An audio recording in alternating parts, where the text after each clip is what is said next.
नमस्कार, news India देख रहे हैं आप और आपके साथ मैं हूं नितीशा बंसल। इस बुलेटिन में हम बात करने वाले हैं उत्तर प्रदेश में चल रहे चुनाव की। आज 7वें और आखिरी चरण का मतदान हो रहा है यूपी में।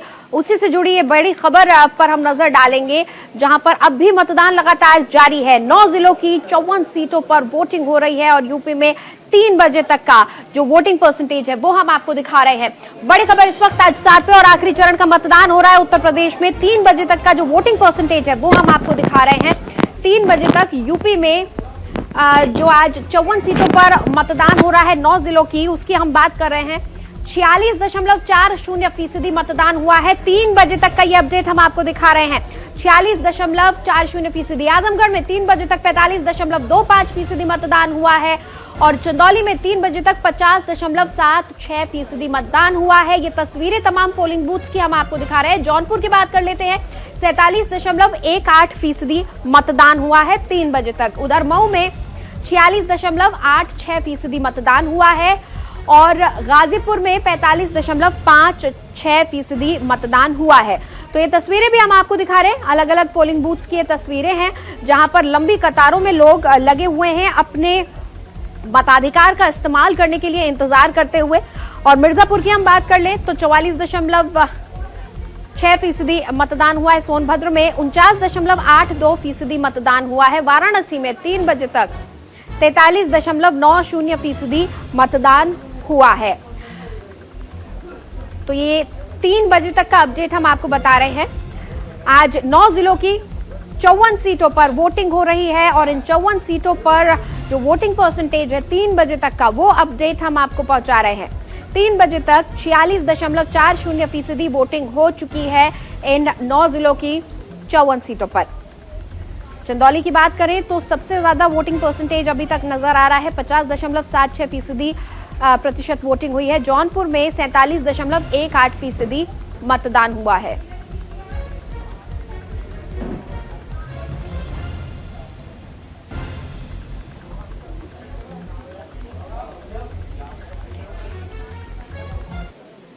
और इस वक्त मेरे तमाम संवाददाता, मेरे सहयोगी भी मेरे साथ जुड़े हुए हैं, उनसे हम बातचीत कर लेते हैं। सबसे पहले हम गाजीपुर का रुख करेंगे जहां पर अभिनव हमारे साथ जुड़े हुए हैं।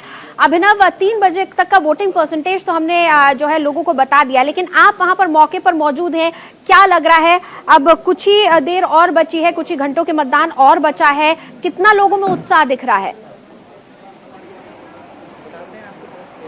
देखिए, बिल्कुल अगर आप देखिए तो इस समय जो है 4:30 बज रहा है, यानी 1.5 घंटे के बाद 403 विधानसभा सीटों के लिए प्रत्याशियों की किस्मत का जो फैसला है वो जो है बैट में बंद हो जाएगा।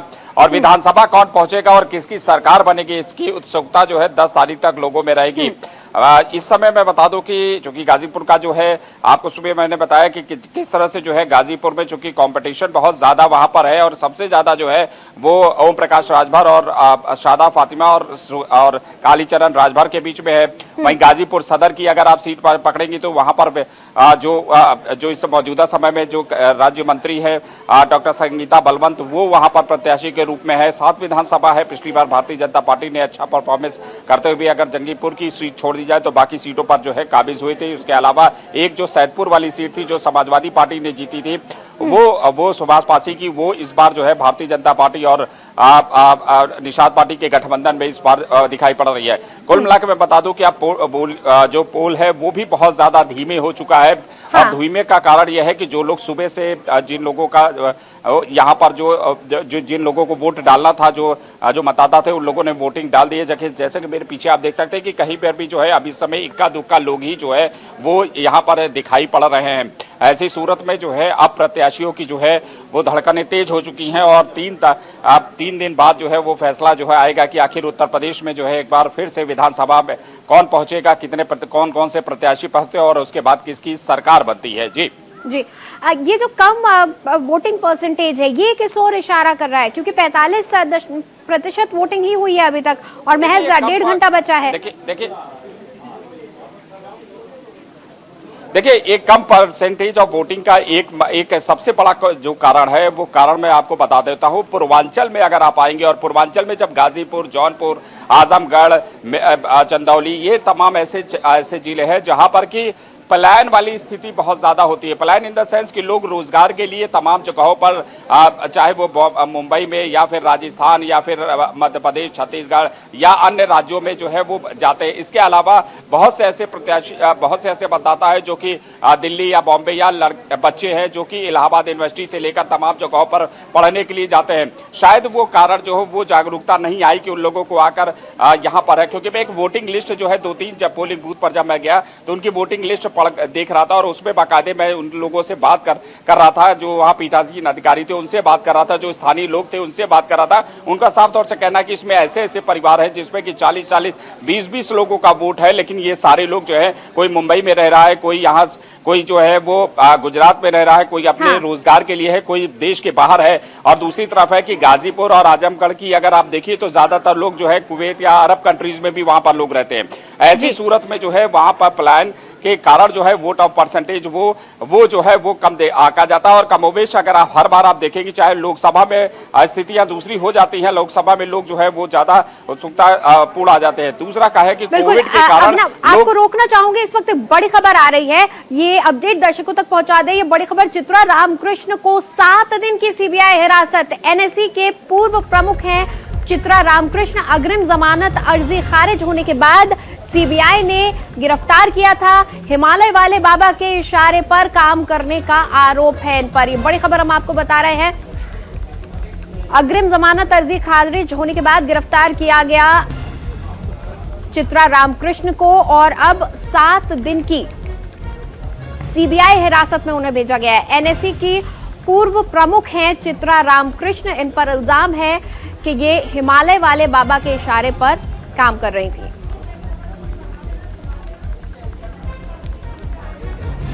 तो ये बड़ी खबर हम आपको बता रहे हैं, जहां पर चित्रा रामकृष्ण को 7 दिन की सीबीआई हिरासत में भेजा गया है।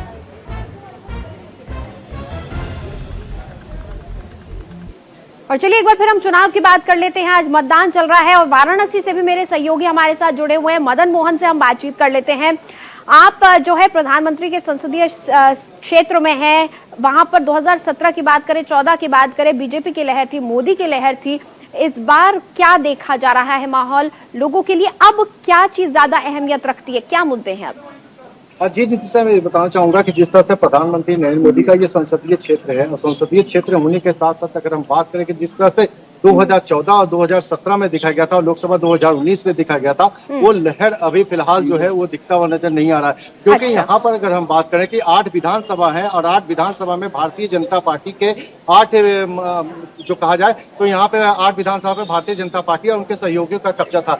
लेकिन अगर वर्तमान की स्थिति बात करें तो यहाँ से जनता में जो है ना काफी नाराजगी देखी जा रही है। और खास करके अगर हम बात करें तो 5 सीट जहाँ पर 4 सीट की अगर हम बात करें, जिसमें से सबसे अहम सीट जो है शहर दक्षिणी का, जहां से नीलकंठ तिवारी जो मंत्री हैं उनका है और वो सीट सबसे ज्यादा हॉट सीट है, क्योंकि वहां पर जो है समाजवादी पार्टी के जो है किशन दीक्षित जो है उनका कहा जाए तो उनसे जो है ना सीधा टक्कर है। और ऐसे में कहा जाए तो इसी तरह से अगर दूसरी सीट की हम बात करें, शिवपुर विधानसभा की अगर हम बात करते हैं तो वहां से अनिल राजभर जो है चुनाव मैदान में है, तो वहीं ओम प्रकाश राजभर के बेटे अरविंद राजभर जो है चुनावी मैदान में उनको चुनौती दे रहे हैं। इस तरह से अगर हम बात करें तो शिवपुर में भारतीय बसपा भी जो है, शिवपुर विधानसभा में बसपा भी जो है ना कहीं का कम नहीं है। तो इस तरह से कहा जाए शिवपुर विधानसभा में त्रिकोणीय स्थिति देखने को मिल रही है। वहीं अगर हम शिवपुर उत्तरी विधानसभा की अगर बात करते हैं, वाराणसी जो उत्तरी में आता है जहां से रविंद्र जायसवाल मंत्री है, तो इनका भी जो है जनता में काफी विरोध रहा है, कार्यकर्ताओं में भी काफी विरोध रहा है।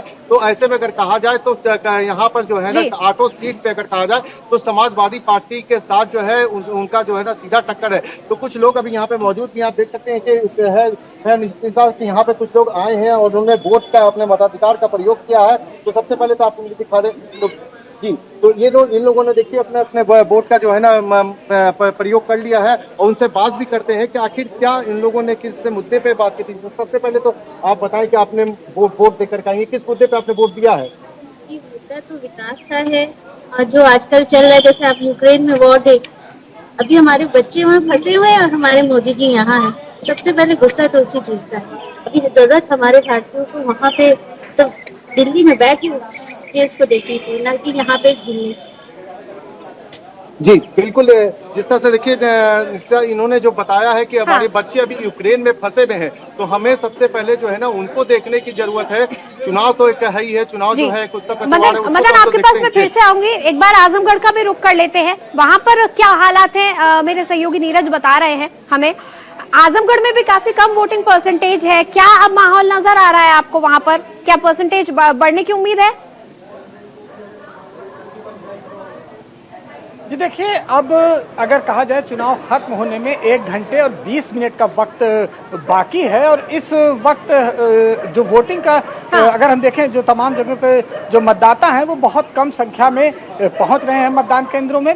हालांकि सुबह जो वोटिंग प्रतिशत था वो काफी कम था, बीच में काफी अच्छा हुआ और उसके बाद अब फिर काफी डाउन हो गया। तो आजमगढ़ में जो वोटिंग प्रतिशत है वो कमोबेश वही होने वाला है जो 2017 में था।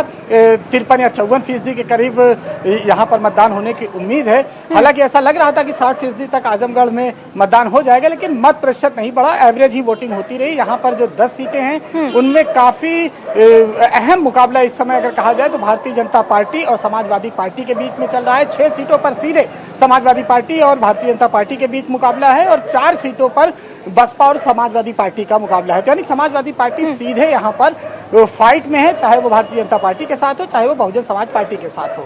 और सदर सीट की बात करें तो यहाँ पर 9वीं बार दुर्गा प्रसाद यादव अपनी किस्मत आजमा रहे हैं समाजवादी पार्टी से। और इसके अलावा फूलपुर पवई जो यहाँ पर हॉट सीट कही जा रही है, फूलपुर पवई में रमाकांत यादव खुद इस बार चुनाव लड़ रहे हैं और उनके बेटे इसके पहले भारतीय जनता पार्टी से विधायक थे, लेकिन इस बार उन्होंने समाजवादी पार्टी से टिकट लिया और वो समाजवादी पार्टी से चुनाव लड़ रहे हैं और वहां पर इनकी प्रतिष्ठा दांव पे लगी हुई है। पूरे आजमगढ़ की अगर हम बात करें तो आजमगढ़ में कहीं ना कहीं समाजवादी पार्टी का इसे गढ़ कहा जाता है। 2014 में मुलायम सिंह यादव यहाँ से सांसद थे जब मोदी लहर थी, उसके बाद अखिलेश यादव उसी लहर में यहाँ से सांसद बने और यहाँ पर 2017 में जो विधानसभा सीटें थी 9 सीटों पर सपा और बसपा ने अपना कब्जा जमाया था और उसके अलावा एक सीट जो कि रमाकांत यादव को मिली थी, उनके बेटे ने चुनाव लड़ा था तो वो भारतीय जनता पार्टी के खाते में गई थी। लेकिन इस बार वहां भी स्थिति अनुकूल नहीं है। वो इस तरह के प्रत्याशी हैं कि वो अपने दम पर चुनाव जीत जाते हैं। तो कहा जाए कि इस बार भारतीय जनता पार्टी और समाजवादी पार्टी में सीधी टक्कर है जो कि काफी दिलचस्प है और लोगों को भी इंतजार है कि 10 तारीख आएगी तो यहाँ पर कौन प्रत्याशी जीतता है। क्या भारतीय जनता पार्टी की लहर काम आती है या समाजवादी पार्टी का जो अखिलेश का फेस था वो लोगों के अंदर आता है। तो कुल मिला के कहा जाए कि लोगों में काफी उत्सुकता है। मात्र 1.25 घंटे का समय बचा है और आजमगढ़ में जो वोटिंग प्रतिशत है कमोबेश वही जा रहा है। जैसा मैंने बताया कि 55% के करीब मतदान होने की उम्मीद है। देखिए हमारे साथ तमाम लोग जो अपने मताधिकार का प्रयोग करके आए हैं, हम उनसे भी बात करने की कोशिश करेंगे। आखिर आपने अपने मताधिकार का प्रयोग कर लिया? आगे आप आइए, क्या मुद्दे यहाँ पर रहे और किस तरह की सरकार आप लोग चाहते हैं? हम यहाँ पे ये चाहते हैं कि विकास हो, विकास के मुद्दे पर वोट दिए हैं और योगी जी के राज में ही विकास हो सकता है। आपके क्या मुद्दे रहे यहाँ पर? आपने सदर सीट पर वोट डाला है। यहाँ 40 साल से लगातार माननीय दुर्गा प्रसाद विधायक रहे हैं, लेकिन शहर का विकास लॉ एंड ऑर्डर एकदम शून्य रहा है, इसलिए उनसे जनता क्षुब्ध होकर चेंज करना चाहती है। अच्छा, यहाँ बाढ़ का भी मुद्दा रहा है, साड़ का भी मुद्दा रहा है, बुलडोजर का भी मुद्दा रहा है, बेरोजगारी का भी मुद्दा रहा है और तमाम इस तरह के मुद्दे रहे हैं, बिजली सड़क पानी। तो किन मुद्दों पर आपने अपने मत का प्रयोग किया? हम भी उसी मुद्दे पर दिए हैं कि विकास हो। शहर जम जाम में पड़ता रहता है, तमाम गड्ढे हैं, कोई विकास नहीं हुआ आजमगढ़। अच्छा, आपने क्या सोचकर मतदान किया? आजमगढ़ में रोजगार की व्यवस्था नहीं और जगह गोरखपुर में यहाँ गीडा बना हुआ है, वहाँ सारे कंपनी आके अपनी गीडा लगा के वहाँ रोजगार की व्यवस्था होगा, वहाँ के युवाओं को रोजगार मिल गया है। लेकिन आजमगढ़ में ऐसी कोई व्यवस्था नहीं जहाँ की यहाँ के युवा उनको रोजगार मिल सके। रोजगार की तलाश में यहाँ के युवा बाहर चले जाते हैं, यहाँ पर क्यों नहीं मिलता उस तरह का रोजगार? बताइए। रोजगार यहाँ के जो पढ़े लिखे लोग रहेंगे जरूर मिलेगा। ऐसी कोई बात नहीं है कि रोजगार न मिले, जो उस तरीके से क्वालिफाई करेगा उसको मिलेगा, तो आगे बढ़ेगा ही बढ़ेगा। आप पढ़ेंगे नहीं, सोचेंगे नौकरी मिल जाए तो कहाँ से मिलेगी किसी को नौकरी? आप पढ़िए। ये देखिए, ये यहाँ के जागरूक मतदाता है, सबके अलग अलग मुद्दे हैं, अलग अलग बातें हैं। लेकिन आजमगढ़ के बारे में मैं बताऊं, जैसा कल से मैंने स्टडी भी की, तो तमाम ऐसे ग्रामीण क्षेत्र हैं जहाँ के जो युवा हैं वो रोजगार की तलाश में बाहर चले गए हैं अपने रोजगार के लिए, अपनी रोजी रोटी के लिए। तो लिहाजा एक कारण ये भी है जो मत प्रतिशत कम पड़ रहा है। एक उसका ये भी सबसे बड़ा कारण है क्योंकि वो यहाँ के मतदाता तो हैं लेकिन यहाँ रहते नहीं है। तो जिस हिसाब से इसलिए कहा जाए वोटिंग जो पड़ रही है वो ठीक ठाक ही है, क्योंकि तमाम लोग बाहर रहते हैं अपने रोजगार के लिए, अपने रोजी रोटी के लिए। बिल्कुल। गाजीपुर का हम रुख कर लेते हैं। अभिनव, हम देख रहे हैं जिस तरह से मैंने सुना आजमगढ़ के जो लोग हैं आज भी उन्हें जाम की भी दिक्कत है, रोजगार की भी दिक्कत है, और ये जो 2 आखिरी के चरण हैं ये बीजेपी के लिए खासा अहमियत रखते हैं, क्योंकि योगी जी भी है, वाराणसी की भी हम बात करें, आज वाराणसी भी है। गाजीपुर के लोगों में आपको क्या लगा कि जब वो अपने विकास की बात करते हैं, जब वो अपने मुद्दों की बात करते हैं, तो क्या उनमें कुछ संतोष नजर आया, या फिर अब भी वही सारी बातें हैं कि भाई सरकार चाहे कोई भी आए लेकिन जनता का भला नहीं हो पा रहा है? नहीं देखो, जनता जो है यहाँ पे जब हमने बात की तो केंद्रीय जो योजनाएं थी उस योजनाओं से जो है लोगों को लाभ जरूर हुआ, केंद्रीय योजनाओं को लेकर लोगों ने जरूर है, लेकिन जो जानवर, जो खुले जानवर का उसकी समस्या कमोवेश आप देखिए तो प्रदेश भर में है। दूसरी तरफ अगर आप देखिए तो मनोज सिन्हा जब यहाँ से सांसद हुआ करते थे उन्होंने गाजीपुर में और केंद्रीय में जो है रेल मंत्री, राज्य मंत्री भी थे, तो उन्होंने वहां पर गाजीपुर के जो रेलवे स्टेशन से लेकर वहां पर तमाम तरह के इंफ्रास्ट्रक्चर क्रिएट करने के लिए जो है काफी जद्दोजहद की और वहां पर क्रिएट भी किए थे और काफी विकास के तौर पर देखा जाता। दूसरी तरफ अगर आप देखिए तो आज की डेट में जब आप बनारस से गाजीपुर की चलते थे तो पहले 1.5 से 2 से 2.5 घंटे तक का समय तय करना पड़ता था, आज महज 35 से 40 मिनट का समय तय करना पड़ता है। इतनी 4 लेन की रोड बन गई है और वो रोड जो है वो सीधा बलिया तक जाती है और दूसरा जो है एक जो है बाईपास निकलता है जो कि सीधा मऊ से होते हुए गोरखपुर तक जाता है, लिंक एक्सप्रेसवे। दूसरी तरफ है आप पूर्वांचल एक्सप्रेसवे, अगर आप देखेंगे तो गाजीपुर के लोग इस बात से खासा खुश इस बात को है क्योंकि जहां पर 7 से 8 घंटे तक का समय लग जाता था गाजीपुर से लखनऊ तक जाने का, आज महज 3 से 3.5 घंटे तक का समय लगता है। तो ये जब चीजें जब शुरू हो जाती, जब ट्रांसपोर्टेशन की सुविधाएं या लोगों को आने जाने की सुविधा और सहूलियत हो जाती है, तो ऐसे में जो रोजगार है जो कि सब्जी केंद्र है वहां से बनारस सब्जियां जाती थी, वहां पर बनारस अनाज भेजे जाते थे। अब लोग जो है 3 घंटे के 3.5 घंटे के अंतराल में अगर सुबह 4 बजे चलते हैं तो वो लोग 7 से 8 बजे तक वो लोग लखनऊ की मंडी में अपना सारा अनाज पहुंचा जाते हैं। ये कुछ ऐसी चीजें, इस विकास से लोग खुश तो जरूर है। दूसरी तरफ अगर आप देखिए तो बाहुबल मुख्तार अंसारी की हम बातबाजी इसलिए करते हैं क्योंकि गाजीपुर वो क्षेत्र है जहां पर कि बाहुबल उनका बहुत बड़ा जो सिंडिकेट था और सिंडिकेट के अलावा जो है वहां पर हमेशा से गैंगवॉर, ब्रिजेश सिंह, मुख्तार अंसारी, ये तमाम ऐसे चुलबुल सिंह, ये तमाम ऐसे लोग थे जिन लोगों का वहां पर एक रसूख हुआ करता था। लेकिन पिछली सरकारों में बुलडोजर आपने देखा कितना दौड़ा और उसके बाद ये तमाम चीजें जो है वो अब पूरी तरह से समाप्ति की ओर एक तरह से दिखाई पड़ते हैं। रही गई बात लोगों की सबसे बड़ा है कि युवाओं को जो रोजगार है, चाहे गाजीपुर के लोग आर्मी में बहुत ज्यादा जाते हैं, आप जब भी देखिए आर्मी में या किसी भी पैरामिलिट्री फोर्सेज में जो है वहां के लोगों, वहां के जो बच्चे हैं वो बहुत ज्यादा तैयारी करते हैं। उन लोगों के लिए एक इस तरह के जब रोजगार के अवसर उत्पन्न होंगे, उनको आर्मी में जब वैकेंसी निकाली जाएगी, उत्तर प्रदेश सरकार जब पुलिस फोर्स में वैकेंसी निकालती तो उन लोगों के, तो युवाओं का जो रोजगार है, रोजगार बहुत बड़ा वर्ग है जो कि इलाहाबाद में सिविल सर्विसेज की तैयारी करता है बच्चों में, उनको किस तरह से सुविधाएं मिल पाती हैं। रह गई बात बिजली पानी की, हम बात कर रहे हैं बिजली की समस्या को जो थी पहले जो पूर्ववर्ती सरकारों में थी वो फिलहाल निदान होती हुई दिखाई पड़ रही है। लोगों का यह साफ तौर से कहना है कि सरकार लेकिन कहीं ना कहीं सुधार की गुंजाइश भी धीरे दिखती नजर आ रही है। आप तीनों हमारे साथ बने रहिएगा, मैं फिर आपके पास लौटूंगी। चुनाव की ही हम बात कर रहे हैं। यूपी के पूर्व मंत्री और जहूराबाद से बीएसपी की प्रत्याशी शादाब फातिमा ने न्यूज इंडिया से खास बातचीत में अपने विरोधी प्रत्याशी और सुभाषपा अध्यक्ष ओम प्रकाश राजभर पर कई गंभीर आरोप लगाए। शादाब फातिमा से बात की हमारे संवाददाता अभिनव पांडे ने, क्या कुछ कहा उन्होंने, आइए सुनते हैं। जहूराबाद के इस समय हम विधानसभा में खड़े हैं जहां पर कि इस बार 7वें चरण के लिए मतदान हो रहा है और बहुत ही हाई प्रोफाइल सीट है। सीट इसलिए है कि दोनों पूर्व मंत्री है इस समय और मौजूदा समय में जो है इस समय बहुजन समाज पार्टी से प्रत्याशी हैं इस समय शादाब फातिमा जी हमारे साथ हैं। मुद्दे यहाँ पर हैं जिनको लेकर चूंकि आप यहाँ पे से विधायक रही हैं 2012 और बहुत ही गद्दावर और आपने बहुत काम किया है, सड़कों पर रोड का जाल बिछाया, एक नेटवर्क बिछा दिया था। लेकिन पिछली बार कारणवश जो भी रहे हों, लेकिन इस बार आप बहुजन समाज पार्टी से यहाँ पर प्रत्याशी है।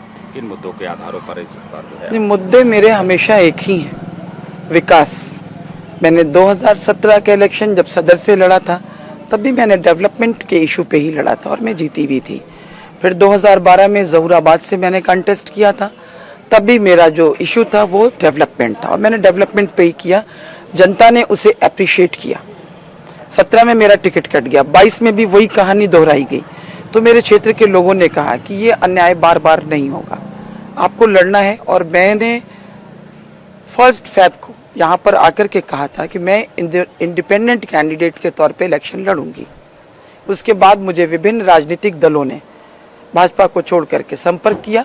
मैंने अपने साथियों के साथ में मीटिंग की 6 तारीख को, और सबने मुझसे कहा कि बीएसपी से अगर आपको हो रहा है और सपोर्ट है तो अच्छा है। मैंने बसपा ज्वाइन की है और मेरा इशू सिर्फ और सिर्फ डेवलपमेंट है, क्योंकि पूर्व मुख्यमंत्री सुश्री मायावती जी आयरन लेडी हैं, उनके उसमें कानून व्यवस्था भी अच्छी रहती है, डेवलपमेंट के भी काम हुए हैं। तो मुझे लगा कि शायद वो मुझे ज़्यादा बेहतर समझ सकेंगी और मैं उनके साथ में हूँ। और ज़हूराबाद ही नहीं, आयरन लेडी तो आप भी हम लोगों ने विधानसभा में आपको उनके साथ गए, इसीलिए तो मैं उनके साथ में गई को सुना है विधानसभा में आपके। तो शायद अखिलेश जी को वो बेबाकी अच्छी नहीं लगी, लेकिन मैं मानती हूँ कि मेरी प्रतिबद्धता सबसे पहले अपने क्षेत्र और उसकी जनता के प्रति है, देश के प्रति है, उसके बाद पार्टी है, उसके बाद परिवार है। परिवार इतना वो है। दूसरी चीज़ ये है कि यहाँ पर जो है गाजीपुर की जो धरती है वो वीर अब्दुल हमीद के लिए भी जानी जाती है। तमाम जो है यहाँ पर साहित्यकार से लेकर यहाँ पे बड़े लोग हुए, लेकिन यहाँ पे बाहुबल भी जय था। कानून व्यवस्था को लेकर आप, अंतिम प्रश्न आपसे। मैं मानती हूँ कि कानून व्यवस्था सबसे बेहतर बसपा की सरकार में रही है। पूर्व मुख्यमंत्री माननीय मायावती जी की सरकार में कानून व्यवस्था बेहतर होती है, और आप देख ही रहे हैं कि इस वक्त की क्या स्थिति है। और जो माननीय ओम प्रकाश राजभर जी हैं, ये तो गर्व से कहते हैं कि मुझसे बड़ा गुंडा कौन है, और ये भी कहते हैं कि उत्तर प्रदेश के सारे गुंडे मुझको सलाम करते हैं। टिकट भी दी है। अब वो टिकट वो जाने, उनका काम जाने। जो खुद ही कह रहा हो कि मैं सबसे बड़ा गुंडा हूँ, सारे गुंडे मुझको सलाम करते हैं, ये खुद वो कह रहे हैं मैं गब्बर सिंह हूँ, तो और उसका परिचय भी दे रहे हैं। उस गुंडागर्दी का परिचय ये दे रहे हैं कि गंगौली में मिडिल स्कूल के अंदर, उस कैंपस के अंदर जहां मतदान केंद्र है, वहां पर वो मीडिया के लोगों को इंटरव्यू दे रहे हैं। आधा घंटा रुक करके मतदाताओं को प्रभावित करने का प्रयास कर रहे हैं। तो जनता जो है इस गब्बर सिंह को जवाब जरूर देगी ज़हूराबाद की, क्योंकि ज़हूराबाद की जनता को गब्बर सिंह नहीं चाहिए, विकास चाहिए। और 10 तारीख को जब नतीजा निकलेगा तो ये गब्बर सिंह को ज़हूराबाद की जनता ज़हूराबाद से वाया चिरई गांव होते हुए चंबल के बीहड़ों में भेजने का काम करेगी। ये आप देख लेंगे और समझ में आ जाएगा। तो ये थे हमारे साथ ज़हूराबाद की प्रत्याशी शादा फातिमा जी, जो कि तमाम आरोप लगा रही थी, और निशाना जो है इनके सबसे बड़े प्रतिद्वंदी जो है वो ओम प्रकाश राजभर के ऊपर था, चूँकि सुभाषपा के अध्यक्ष भी हैं ओम प्रकाश राजभर, और तमाम तरह की विवाद और उससे उनका नाता भी रहा है। हालांकि शादा फातिमा, मैं बता दूं कि यहाँ पर जो है पहले विधायक ये समाजवादी पार्टी के टिकट पे 2012 में चुनकर विधानसभा तक पहुंची थी, और पूर्व मंत्री भी हैं। सुंदरम के साथ अभिनव पांडे, न्यूज इंडिया, गाजीपुर, ज़हूराबाद। और फिलहाल इस बुलेटिन में इतना ही। मुझे दे इजाजत, लेकिन एक छोटे से ब्रेक के बाद भी खबरों का सिलसिला न्यूज इंडिया पर लगातार जारी है।